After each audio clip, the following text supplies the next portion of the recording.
আপোনালোক সকলোকে স্বাগতম জনাই আজি ভিডিঅ'টো আৰম্ভ কৰিছোঁ। আমাৰ মৰণাখিনি মাৰি পেলাই যেতিয়া আমি বিয়া খাবলৈ গুচি গৈছিলোঁ, ধানখিনি এইদৰে ঢাকি থৈ গুচি যোৱা হৈছিলে আৰু সেইখিনিকে আজি ৰ'দত দিব লাগিব। গোটেইখিনি দিব নোৱাৰিলেও কম কমকৈ দিম বুলি ভাবিছোঁ। যিহেতু আমাৰ চোতালখন নতুনকৈ উলিওৱা হৈছে, আপোনালোকে দেখিছিলে আগতে খুব হাবি জংঘল আছিলে। তাৰপাছতে এতিয়া আকৌ খেতি ধান চান শুকোৱাৰ পাছত লাহেকৈ আকৌ জংঘলেই হৈ যাব।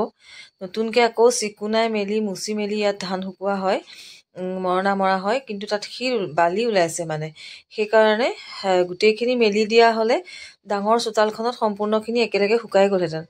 কিন্তু এতিয়া ভাবিলোঁ যে সেইদিনা যে মই ভৰিৰে মোহাৰিছিলোঁ নপ্ৰসাদ দিবৰ বাবে, সেই ধানখিনি মই যে চাউল খুন্দি আনিছিলোঁ তাতে মই অকণমান শিলগুটি পাইছোঁ। সেইবাবে মই ক'লোঁ আৰু কোৱাৰ বাবে মানুহজনে ক'লে যে অলপ অলপকৈ শুকাব লাগিব এনেকৈ পালত দি। গতিকে মই ক'ত কি ধান আছিলে সম্পূৰ্ণবোৰ এনেকৈ চালোঁ। সম্পূৰ্ণ চোৱা নাই, এইখিনি ঘুগুলা তলমৰণা বুলি কয়, তলমৰণা ধানখিনি এনেকৈ আছিলে সেইখিনি মেলি দিছোঁ। তাত যিহেতু চালিব লাগিব বৰ চালনীৰে। আৰু এইফালে সেইখিনি ধান যিমানখিনি আছে গোটেই খেতিটোৰ ধান আছে। মই অলপ অলপকৈহে পাৰিম শুকাব, গতিকে কিমানখিনি পাৰোঁ আজি চেষ্টা কৰোঁ বুলি ভাবিলোঁ। ইফালে ৰাতিপুৱাৰ পৰা মানুহজনক পঠিওৱা, ঘৰৰ কাম কৰা, চব কৰি মেলি আজৰিও হোৱা নাই। দুপৰীয়া ভাতৰ কাম কৰিবলৈকে আছে। তাৰপাছতে সেয়া জানেই, মোৰ ছাগলী দুজনীক বান্ধিব লাগে, বাকীবোৰ চব ঘৰুৱা কামবোৰ থাকেই। তাৰ মাজতে দেখোন দেৰিয়ে হৈ গৈছেগৈ। 11টাই বাজিলে, ৰ'দটো ধুনীয়াকৈ ওলাই আছিলে। গতিকে আপোনালোকে কি ভাবে নাজানো, মানুহবিলাকে সাধাৰণতে চাদৰ মেখেলাযোৰ ভাল পায় নহয়নে? চাদৰ মেখেলাযোৰ ময়ো ভাল পাওঁ, কিন্তু কিছুমান ক্ষেত্ৰত কিছুমান কামত চাদৰ মেখেলাযোৰ নাখাতে। কিন্তু মই চাদৰ মেখেলাযোৰ পিন্ধিয়ে কাম কৰি আছিলোঁ, তাৰপাছতে ঘপককৈ সলাই আহিলোঁ। কিয় জানেনে? আপোনালোকে মাইকী মানুহখিনিয়ে বুজি পাব। চাদৰ মেখেলাযোৰ ইফালে টানোতে সিফালে টানোতেই কাম কৰিব নোৱাৰি, এখন হাত যেন চাদৰ মেখেলা টানি থাকোঁতেই যাব। গতিকে মেক্সিটো বা চুইদাৰযোৰ বহুত ক্ষেত্ৰত আবুৰ নহয়নে বাৰু? বহুত মানুহে বুজি নাপায় চাদৰ মেখেলাযোৰ কিয় পিন্ধি লোৱা নাই। কথাটো ঠিকেই কয় বাৰু। আমাৰ কাৰণে চাদৰ মেখেলাযোৰ যিমান শোভনীয়, তাৰপাছতে শাৰীখন যিমান শোভনীয়, মেক্সি বা চুইদাৰ আমাৰ কাৰণে নহয় আচলতে। কিন্তু এই যে কাম কিছুমানৰ কাৰণে চাদৰ মেখেলা ইফালে টানি থাকিব লাগে, ঢাকি থাকিব লাগে, সিফালে টানি থাকিব লাগে, কিমান টানিব লাগে বাৰু? আৰু হাত এখন যদি কাপোৰে টানি থকা হয়, কামবোৰ কোনখন হাতেৰে কৰিব বাৰু কওকচোন? সেইবাবেই মই চাদৰ মেখেলাযোৰ খুলি থৈ আহিলোঁগৈ। আহি পেলাই মই এইদৰে সম্পূৰ্ণ নিজৰ সুবিধা মতে কাম কৰিবলৈ আহিলোঁ। আৰু যথেষ্ট কষ্ট হয় এই কামবিলাকত অকলে অকলে, যিহেতু এতিয়া আৰু আজিৰ পৰা কোনো নাই, অকলে কৰি থাকিব লাগিব। এইদৰে কিমান কেইদিন লাগিব নাজানো। আৰু বিশেষকৈ ভঁৰালত অলপমান পুৰণা ধান আছে, সেইখিনি আজৰি কৰিবলৈ সময় পোৱা নাই। সেইখিনি আজৰি কৰাৰ পাছতহে ধানখিনি ইয়াৰ পৰা নি নতুনখিনি সোমাবগৈ পৰা হ'ব। বহুতখিনি কাম আছে আজি। ৰাতিপুৱাই আকৌ মানুহজনে মানে ডাইলগ এটা মাৰি থৈ গৈছে, কি জানেনে? জলফাই অলপমান আনিছিলে কিনি, ঘৰত যিহেতু জলফাই নাই, কিনি আনিছিলে জলফাইখিনি। মোক ৰাতিপুৱাই ইমান ধুনীয়াকৈ মাতিছে, অ' মাইনু কথা এটা শুনাচোন। মই ভাবিছোঁ কিবা কথা ক'ব, ইমান ধুনীয়াকৈ মাতিছে, কিনো কথা কওকচোন। এই যে জলফাইখিনি আনিছিলোঁ, কিবা এটা কৰিব পাৰিবা নেকি বাৰু? মই বোলো বাপৰে, নোৱাৰোঁ, দিয়কচোন, কোনোবা আছে যদি কৰিবলৈ দি দিয়কগৈ জলফাইকেইটা। মোৰ খঙে উঠি গ'ল। কিয় জানেনে? এইকেইদিন দেখিছেই ঘৰখনত কিমান কাম, ব্যস্ততাবোৰ কেনেকুৱা ধৰণৰ। নিজেই কালি দেওবাৰৰ দিনটোততো নিজেই আছেই, তাৰপিছতে লগতে একেলগে বিয়া খাবলৈ গৈছোঁ, আহি পাইছোঁ ৰাতি হৈছে। জলফাইকেইটা ধুনীয়াকৈ মই ফ্ৰিজত ভৰাই থৈ গৈছোঁ। বেয়াও লাগিছে, নষ্ট কৰিব মন যোৱা নাই, কিয়নো কৰিম বাৰু। আৰু যিহেতু পিটিকা খাই ভাল পায়, মই পুৰিও দিছোঁ পিটিকা কৰি জলকীয়া দি। গতিকে ৰাতিপুৱা সেইজনে শুনোৱাই থৈ গ'ল মানে জলফাইকেইটা। ভাবিছিলোঁ আজি মই কিবা এটা কৰিম। সেইকেইটা ফ্ৰিজৰ পৰা উলিয়াই আনিলোঁ, উলিয়াই আনি সিজাই লৈ সেইকেইটা মানে কৰিবলৈ লৈছোঁ আৰু মানে একেলগে হ'ব আৰু চব এনেকৈ ভাবিছোঁ। তাৰপাছতে ধানখিনি এইদৰে পাচিয়ে কঢ়িয়াওঁতেও বহুত হাত বিষাই যায়। ডাঙৰ যিহেতু পাচিটো, আৰু দেখাত দূৰৰ পৰা কমেই লাগে ধানখিনি, কিন্তু আইডিয়া এটা কৰিব চাগে পাৰিছে আপোনালোকে। ধান যথেষ্টখিনি দাঙিব লগা হৈছে এইদৰে পাচিয়ে। কিমান পাচি হয় নাজানো, এনেকৈ অলপমান শুকুৱাওঁ আজি। আৰু সেইদৰে কামবিলাক অকলে কৰি থকা হয়। ৰাতিপুৱা উঠোঁ বহুত বেছি সোনকালে, তেতিয়াৰ পৰা অকণোচোন ৰেষ্টেই নাপাওঁ। তাৰপাছত বাৰু বেলেগ কিবা কথা ভাবিব পাৰি জানো? আৰু ওচৰত যদি কোনোবাই কিবা এটা সুধিবলৈ, চাহ অকণমানকৈ খাওঁ নেকি বা পানী গিলাচকে লাগে নেকি, এনেকৈতো সুধিবলৈ কোনো নাই দিয়কচোন। গতিকে কাম কৰি থাকিলে, মই মুখেৰে কথা কৈ থাকিলে মোৰ বেছি ভাগৰ লাগে। গতিকে মই এনেকৈয়ে ভাল পাওঁ, অকলে কাম কৰি থাকি ভাল পাওঁ। আজি ঘৰত কোনো নাই, মানুহজন কামলৈ গ'ল, ছোৱালীজনী কিবা এটা তাই নিজৰ কাম এটা আছিলে, তাতে গাড়ীখনৰ সুবিধাটো আছিলে, যিহেতু ঘৰতে গাড়ীখন আছিলে সেইবাবে তাই তেনেকেই অকণমান গ'ল, যিহেতু বাছে চাছে যাব পৰা হোৱা নাই, অকলে দেৰগাঁৱৰ ফালে গৈছিলে। গতিকে ল'ৰাটোতো নাথাকেই আৰু মই আছোঁ এইফালে ধানত, আৰু মোৰ বৰজনা ডাঙৰীয়া আছে আগফালে জেওৰা দি, মই দেখাম বাৰু, পুখুৰী এটা আছে আমাৰ, পুখুৰীটোৰ পাৰতে জেওৰা দি আছে, সেইফালে সেইজন কামত ব্যস্ত, খং উঠি আছে নিজে নিজে, যিহেতু খোৱা বোৱাবোৰ নিজে কৰিলেহে হ'ব। এইফালে মই ইয়াত ব্যস্ত, মোৰো মানে খং উঠি আছে, মই আকৌ এটা কামত ব্যস্ত নহয় দিয়কচোন, তেখেত বাৰু এটা কামতেই ব্যস্ত হৈ আছে যে জেওৰাখন দি আছে, মই আকৌ ইয়াত ব্যস্ত অকলে অকলে ধানত। সেয়া নহয়, মই ৰাতিপুৱাৰ পৰা বনোৱা খোৱা, চবৰে মুখৰ আগত দিয়া, কাৰোবাক কাৰোবাক পঠোৱা, আৰু বাচন ধোৱা, ছাগলী, মোৰ অজস্ৰ কাম, আৰু ইয়াৰ পাছতে মোৰ আৰু বহুত কিবা কিবি কাম আছে, আপোনালোকক দেখাই যাম, চাই থাকক। গতিকে এইদৰে যেতিয়া কৰি থকা হয়, বহুত বেছি কষ্ট, ভাগৰ, কোনো ওচৰত নাই, এনেকুৱাও লাগিছে কাকনো ক'ম, সময়টোচোন গৈ আছে। ইফালে চিন্তা কৰিছোঁ আজি সোমবাৰ, গতিকে লক্ষ্মীও আনিব লাগিছিল, যিহেতু কাইলৈ মঙলবাৰ, তাৰপিছত আকৌ বুধ বৃহস্পতিলৈ ইমান দিনলৈ থাকি যাব লক্ষ্মীডাল আনিবলৈ, গতিকে সেয়াও পাৰোঁ নেকি চিন্তা কৰিব, সেইটোও চিন্তা কৰিছোঁ। তাৰপাছতে তেনেকুৱাতে আকৌ এজন মানুহে চিঞৰি আছেহি বাহিৰত, গৃহস্থকে, সেইটো বাৰু কিয় চিঞৰিছিলে মই আপোনালোকক ক'ম। আজি এই মানে মেচিনৰ দিনত মই মেচিনৰ প্ৰয়োজন বোধ নকৰি এটা ঢেঁকী মোক সদায় প্ৰয়োজন, গতিকে কাৰোবাৰ পেলনীয়া পুৰণা ঢেঁকী আছে নেকি বিচাৰি আছিলোঁ, নতুন ঢেঁকী এটানো মোক কোনে মেচিনত কটাই আনি মোক দিবহি, বহুত দিনৰ পৰা কৈ আছিলোঁ এখেতক ঢেঁকী এটা লাগে, ঢেঁকীটো যিহেতু বাহিৰত গৈ গৈ বেলেগৰ ঘৰে ঘৰে বিচাৰি বিচাৰি মই কাম কৰিব লাগে, গতিকে মই ঘৰতে ঢেঁকীটো হ'লে মোৰ অলপ সুবিধা হয়, গতিকে আজিলৈকে কিন্তু মোক কৰি দিয়া নাছিলে। গতিকে মানুহ এজনক কৈ থৈছিলোঁ, যিজনে মানে আমাৰ খেতিটো কৰি আছিলে, তেখেতক কৈছিলোঁ, তেখেতে ঢেঁকীটো আনি দিম বুলি কৈছিলে, কিনি ল'ম মানে, ঢেঁকীটো বেছি দিন হোৱা নাই বোলে, নতুন ঢেঁকী, তেখেতসকলৰ কিবা মেচিনতে আজিকালি চব কাম কৰে। মই বোলো মই মেচিনৰ দিনত বাৰু মই ঢেঁকীয়ে ল'ম, কৈ মানুহটোক একদিন মই হাৰাশাস্তি কৰি আছিলোঁ, আৰু সেই মানুহজনে মোক ঢেঁকীটো আনি পেলাই আজি চিঞৰি আছিলেহি।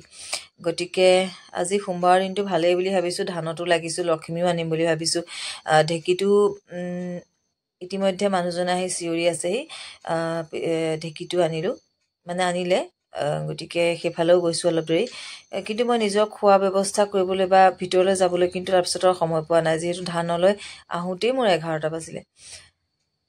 তাৰ পাছতে এই যে বৰজনা ডাঙৰীয়াৰ কথা কৈছোঁ, তেখেতে আগফালে অকলে আছে, মই পাছফালে অকলে আছোঁ, আৰু ঘৰত কোনো মানুহ নাই। তেখেতে আহি কি কৰিছে জানেনে, মই যে ধানখিনি, ইমানখিনি ধান যে কৰি আছোঁ, মোৰ ইমান বেছি ভাগৰ লাগিছে, হাত বিষাইছে, সেইটোতো কোনো সোধা মানুহ নাই, কি কৰিছে, পুৰা মোক গালি পাৰিছে একদম, সেইখিনি ধান কিয় দিয়া নাই, এইখিনি ধান কিয় কৰা নাই, কিবা কিবিকৈ গালি পাৰিছে। মোৰ ইফালে ভাগৰত মোৰ এটা খং উঠি আছে, ময়ো বুজি পাইছোঁ তেখেতৰো খং এটা উঠি আছে, অকলে অকলে তাত জেওৰা দি আছে, আৰু সুধিবলৈ মানুহ নাই, ছোৱালীজনীয়ে পিছে যোৱাৰ আগতে চাহ একাপ দি থৈ গৈছিলে, সেয়াই, আৰু ময়োতো সেইবিলাক সুধিবলৈ মোৰ সময় নাই, মানে মই দেখিছে এয়া কিমানখিনি কি কৰি আছোঁ, গতিকে নিজৰ কামটো নিজেই কৰিব লাগিব নহয় জানো, গতিকে ময়োতো তেনেকেই কৰি আছোঁ। ইমান বেছি ধমকি এচাত ডাঙৰকৈ দিলে নহয়, মই কৈছোঁ যে মানে কি, কথাটো শুনক, অলপমান বৰা ধানখিনি এক্সট্ৰাকৈ পাল এখনত থৈ দিয়া আছে, যিহেতু আমি কালি বিয়ালৈ বুলি গুচি যোৱা হ'ল, এখেতে দৌৰাদৌৰিকৈ ভাগে ভাগে ধানখিনি ক'ত কেনেকৈ থ'লে মোক নক'লে, পালেদি ঢাকি থৈ গুচি গ'ল। এইখিনি ধান বেছিকৈ আছে, এইখিনি দেখিলোঁ কাৰণে মই ইয়াৰ পৰা অলপ অলপকৈ মই ভাবিছোঁ ৰ'দত দি কমকৈ শুকুৱাওঁ, বৰা ধানখিনি ক'ত আছে মোক কোৱাও নাছিলে, গতিকে মই পালখন আছে সেইখিনিতে মই দাঙি চাবলৈ হোৱা নাছিলে আচলতে, যিহেতু দেৰি হৈ গৈ আছে, আজিতো বোলো ৰ'দেই যাবগৈ আৰু। তাৰপিছতে ইমান ধমকি এচাত দিছে নহয় বৰা ধানখিনি মই নুলিওৱাৰ কাৰণে, মোৰ মানে এনেকুৱা লাগিছে নহয়, কান্দো নে হাঁহো নে লাগিছে, অকলে অকলে চাওকচোন, ইমান কষ্ট কৰিছোঁ, হাত বিষাই গৈছে, কোহনাই টানি টানি ধান মেলি মেলি, কোনো এটা মানুহ নাই তাত, কোনো বাৰু এনেকুৱা মানুহ ওলাব নালাগেনে যে ইছৰাম তাইও অকলে কৰি আছে, বা ময়ো অকলে কৰি আছোঁ, কোনেনো কাক বাৰু কিবা এটা কৰিব। কিন্তু আৰু এটা কথা চাব, কালি ধানখিনি মাৰোঁতে ইমান মানুহৰ ভিৰ লাগি গ'ল, তাত কিন্তু চবেই লাগি আছিলে, মানুহজনো আছিলে সেইদিনাখন, দেওবাৰৰ দিনটোত, কিন্তু আজি চাওক কোনো যে নাই, ধানখিনি ওপৰৰ পৰা পালখন দাঙি পেলাই ঢাকোনটো উদঙাই দিবলৈও আজি মানুহ নাই। আজি মই অকলে অকলে কৰি আছোঁ। কিন্তু সেই যে অকলে অকলে কৰি আছোঁ, সেইখিনি সময়ত ধমকি দিবলৈ মানুহ ওলালে, কিন্তু এইটো কোনেও নাভাবিলে যে তাই অকলে অকলে কৰি আছে। গতিকে কালিতো চব মানুহবোৰৰ মাজত মিলা প্ৰীতিৰে কামখিনি হৈছিলে, আজিতো তাই অকলে কৰি আছে। গতিকে ধমকি চাত দিয়াতকৈ যদি মোক ভালেৰে ক'লেহেঁতেন যে ময়ো জেওৰাখন দি আছোঁ, গতিকে সেই ধানখিনিও আঁতৰাই দিব লাগিছিল পালখন দাঙি, তেতিয়া মই গম পালোঁ হয়।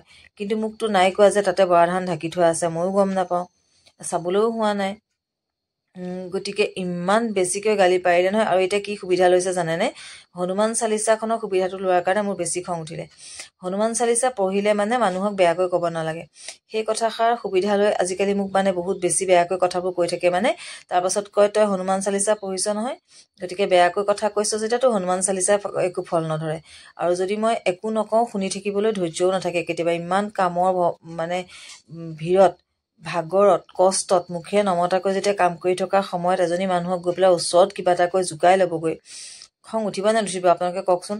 এতিয়া আপোনালোককেই মই বিচাৰটো কৰিবলৈ কৈছোঁ যে মই হনুমান চালিচাখন পঢ়াটো বন্ধ কৰিব লাগিব নেকি, ঠিকনা নাই। আপোনালোকেই কওকচোন। কাৰণ শিৱ পূজা কৰোঁ বুলি মোক এটা সময়ত অত্যাচাৰ কৰি থৈছে যে শিৱ পূজা কৰে কাৰণে সাপ ওলাইছে, শিৱ পূজা কৰে কাৰণে দুখ লাগিছে, বহুত কিবা কিবি।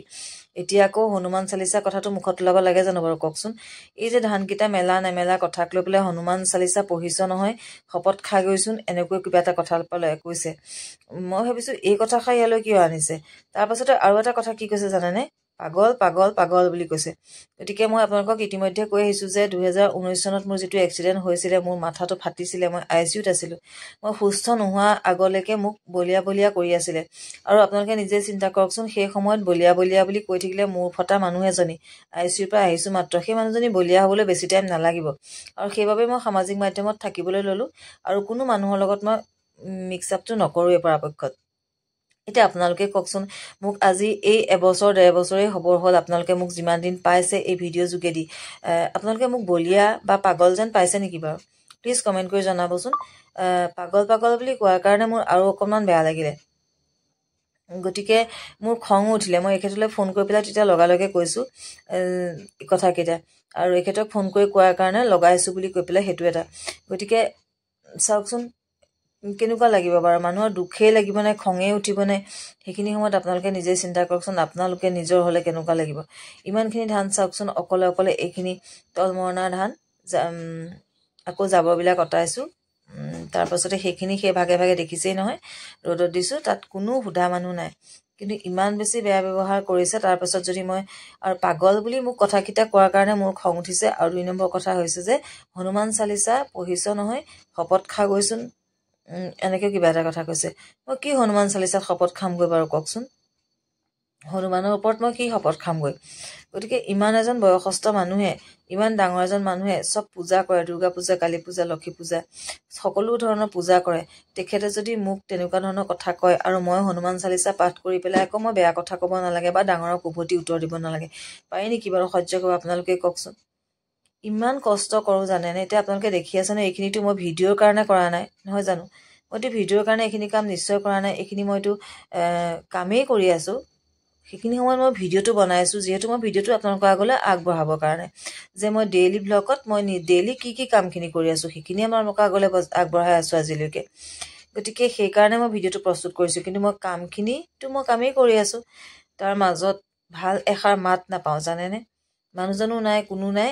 ৰাতিপুৱা সেয়া জলফাইৰ কথা ক'লে, জলফাইৰ কথা কোৱাৰ কাৰণে মই ভাবিছোঁৱেই যে মই আজি কৰিম, কিন্তু নিজেও সেই জলফাইখিনি মই কেতিয়াও পেলাই দিব নোৱাৰোঁ, যিহেতু কিনি আনিছে। কিন্তু মানুহজনে কথাষাৰ এনেকুৱা ধৰণে কৈছে যেন বুজিয়ে পোৱা নাই মই যে সময় পোৱা নাই, জলফাইখিনি যেন মই সময় পাই পেলাইহে একো কৰা নাই, মোৰ তেনেকুৱা যেন লাগিল। সেয়া কথা গ'ল।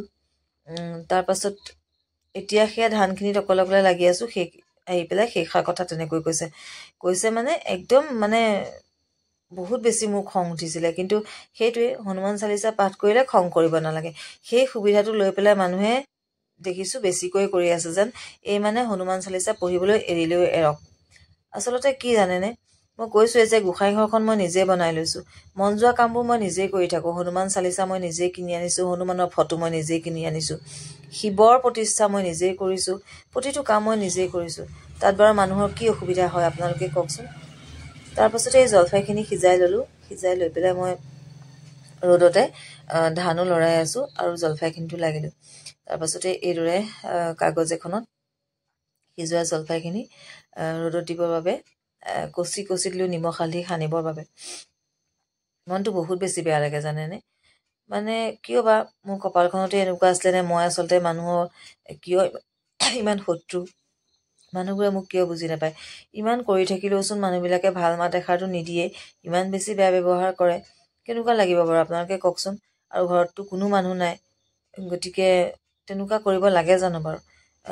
ইমান কষ্ট কৰি থকা বুলি কোনেওতো বাহ দিবলৈ নাহে বা নালাগেও দিব, কিন্তু অন্ততঃ বুজি পাবতো লাগে। লাহেকৈ যদি ক'লেহেঁতেন যে সেইখিনি যে পালখনত ঢাকি থোৱা আছে বৰা ধানখিনি, সেইখিনিও দি দেচোন, ময়ো জেওৰা দি আছোঁ অকলে অকলে।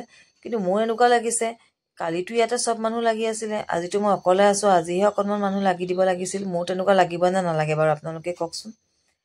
মানে ভায়েকটো থকাৰ অৱস্থাত কামখিনি কৰাত লাগি থাকে, কিন্তু মই অকলে থকা অৱস্থাত মোৰ ওপৰত শাস্তি দিয়াৰ নিচিনা লাগে। কথাটো তেনেকুৱাই হয়। গতিকে তাৰ পাছতো ইমান বেয়া ব্যৱহাৰ। গতিকে কিনো কৰিম, কপালৰে দুখ। আৰু হনুমান চালিচা কথাটো ক'লত মোৰ বেছিকৈ খং উঠি গ'ল। হনুমান চালিচা পঢ়িছোঁ, মই পঢ়িছোঁ, তাত সেই কথাটো আনিব লগা কোনো কথাই নাছিলে। ধানখিনি মেলা বিষয়টোত হনুমান চালিচা কথাটো আহিবলৈ কিবা কথা আছিল জানো বাৰু আপোনালোকে কওকচোন।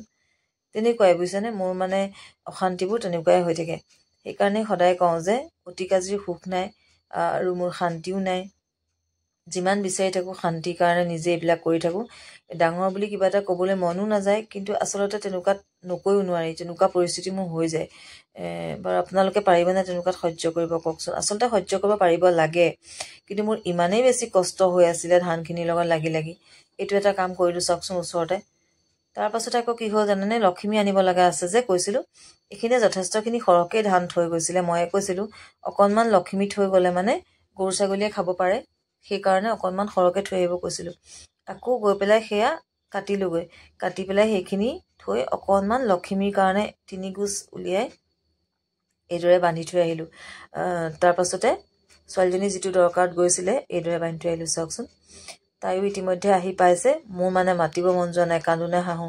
এইফালে এয়া যোগাৰ কৰি থলোঁ লক্ষ্মীৰ কাৰণে। তাৰপাছত ইতিমধ্যে ৰ'দটো গৈছেগৈ, ধানখিনিটো চপাই থ'ব লাগিব, যিহেতু কাইলৈ আকৌ ৰ'দত দিব লাগিব আৰু ধানবোৰ ঢাকি ঢাকি থ'ব লাগিব। গতিকে ইখনৰ পৰা সিখন পাললৈ ধানখিনি সেই চাওকচোন কোহনাখনত আনিব লাগে। আমি এইখন কোহনা বুলি কওঁ, আপোনালোকে কি কয় বাৰু জনাবচোন। এইখিনি বৰা ধান চাওক, নিজে আহি পিছত গালি পাৰি মোক গালি হোৱা পাৰিলে নিজে নিজে ধানখিনি মেলিলে। মোৰ খং উঠি গৈছিলে। তাৰপিছতে এইটো ঢেঁকী, মই যে কৈছোঁ এই মেচিনৰ সময়ত মই ঢেঁকী কিনিছোঁ, বেলেগে মেচিন কিনিছে। এইটো ঢেঁকী। তাৰপাছতে এয়া লক্ষ্মী আনিবৰ বাবে ছোৱালীজনী গ'ল ওলাই, ময়ো লগতে গৈছোঁ। এইখন জেওৰা দি আছে, অৱশ্যে কষ্ট কৰিছে হয়, খং উঠি আছে, কিন্তু মোৰ ওপৰত খংটো সাৰিলে হ'ব জানো বাৰু। মইতো এগৰাকী মাইকী মানুহে, এখেতে নিৰ্দিষ্ট এটা কাম কৰি আছে, মইতো গোটেই কামখিনি কৰি আছোঁ। ধেমালি কাম কৰি থকা নাই অকলে অকলে। তাৰপাছতে পথাৰলৈ বুলি তাই লক্ষ্মী আনিবলৈ গ'ল আৰু মই লগতে। আৰু এটা কথা আপোনালোকক মই সোধোচোন, মোক জনাব, মই নাজানো আচলতে, নিজেহে কৰি থাকোঁ কিছুমান কাম। তামোল যে এনেকৈ আনে, কেইখন আনিব লাগে আৰু কি কি কৰিব লাগে আপোনালোকৰ ফালৰ নিয়মবিলাক মোক ক'বচোন। মই ভালকৈ নাজানো। মই 5খন তামোল থুৰিয়াই আনিলোঁ আৰু 4টা দিশত আগতে শাহুৱে কৈছিলে তেনেকৈ দলিয়াই দিব লাগে আৰু তলখিনি এনেকৈ পানী ছটিয়াই লক্ষ্মী গছ কাটি আনিব লাগে। আৰু সেই যে কলপাতত এখন আচলতে নতুন গামোচা দিব লাগিছিল, মই নতুন গামোচা বিচাৰিবলৈ সময় নাপালোঁ, ইমান দৌৰা হ'ল। 4 দিশত 4খন তামোল দিব লাগে আৰু এখন তামোল সেই কলপাততে থাকিব, আগলি কলপাত। তাতে লক্ষ্মী ভাগ কাটি পেলাই ঘৰলৈ বুলি লৈ অনা হৈছে। গতিকে চাই থাকিব, কথাবোৰ সঁচাকৈ যিমান কষ্ট কৰিলেও, কিমান দায়িত্ব পালন কৰি থাকোঁ, তাৰ পাছতোচোন কোনেও বুজি নাপায়। নিজে নিজে ভৰিৰে মোহাৰি দিয়কচোন। নপ্ৰসাদ উলিয়ালোঁ, শিৱ পূজা পাতিলোঁ, তাতে নপ্ৰসাদ আগবঢ়ালোঁ, সেইখিনি জানো ময়ে কৰি থকা নাই। এতিয়াতো ধানখিনি এনেকৈ ময়ে কৰিব লাগিব। এয়া লক্ষ্মীৰ চিন্তাটো ময়ে কৰিলোঁ। আজি সোমবাৰৰ দিনটোও ভাল হ'ব, আৰু গতিকে এইটো কৰি পেলাওঁ। থাকিলে পথাৰত আকৌ অনিষ্টহে হ'ব, গতিকে সেইটোতো ময়ে কৰিলোঁ। তথাপিতো চাওকচোন, এনেকুৱা হ'ব লাগে জানো বাৰু মোৰ কপালখন। সঁচাকৈ কৈছোঁ, অকণমানো মানে জীৱনটোৰ প্ৰতি সেইকাৰণেই মোহ নাইকিয়া হৈ যায়। জীৱনটো যেন মোৰ সঁচাকৈ কিয় বা আছোঁ। নাকান্দো বুলি ভাবোঁ, কৈছোঁ সেইদিনাখন যে আজিৰ পৰা আৰু নাকান্দো, কিন্তু আজিতো কান্দিলোৱেই মই। কিয় কান্দিলোঁ? মোক কোনোবাই গালি পাৰিছে এইটো কাৰণে নহয়, কিন্তু মোৰ দেহাটোৱে বাৰু আৰু কিমান কৰিব। কিছুমানে ভাবে ভিডিঅ' বনোৱাটো বৰ অদৰকাৰী বস্তু, কাম বন নাই ভিডিঅ' বনাইছোঁ, কিন্তু মই ভিডিঅ'সমূহ যে বনাইছোঁ সেইসমূহ চাই থাকিলেওতো গম পাব মানুহে, যিসকলে চাই যে মই কাম কৰা ভিডিঅ'হে বনাওঁ, যিহেতু মই সেইখিনি কাম কৰিয়েই দেখোন আছোঁ। গতিকে এনেইতো মই ভিডিঅ' বনোৱা নাই, কামৰ ভিডিঅ'হে বনাওঁ, যিখিনি কাম মই কৰি থাকোঁ। গতিকে এয়া লখিমী গতিটো লৈ গৈছিলোঁ।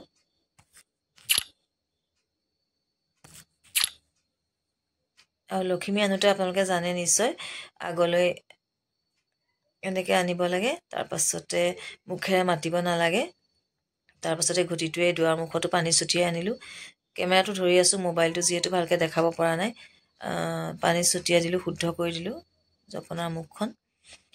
তাৰপাছতে এইখিনিতে থ'বলৈ দিছোঁ আৰু, যিহেতু ভঁৰালত এতিয়া নভৰাওঁ, ভঁৰালত মাঘৰ বিহুৰ সংক্ৰান্তিৰ দিনা ভৰোৱা হয় আমাৰ। গতিকে কেনেকুৱা লাগিলে ভিডিঅ'টো জনাব প্লিজ কমেণ্ট কৰি। আজিলৈ আহোঁ, ভাল লাগিলে লাইক, কমেণ্ট, শ্বেয়াৰ আৰু ছাবস্ক্ৰাইব কৰিবলৈ নাপাহৰিব। ধন্যবাদ। আজিলৈ আহোঁ, পুনৰ এটা নতুন ভিডিঅ'ৰ সৈতে আপোনালোকৰ মাজলৈ অতি সোনকালে আহি আছোঁ। ধন্যবাদ।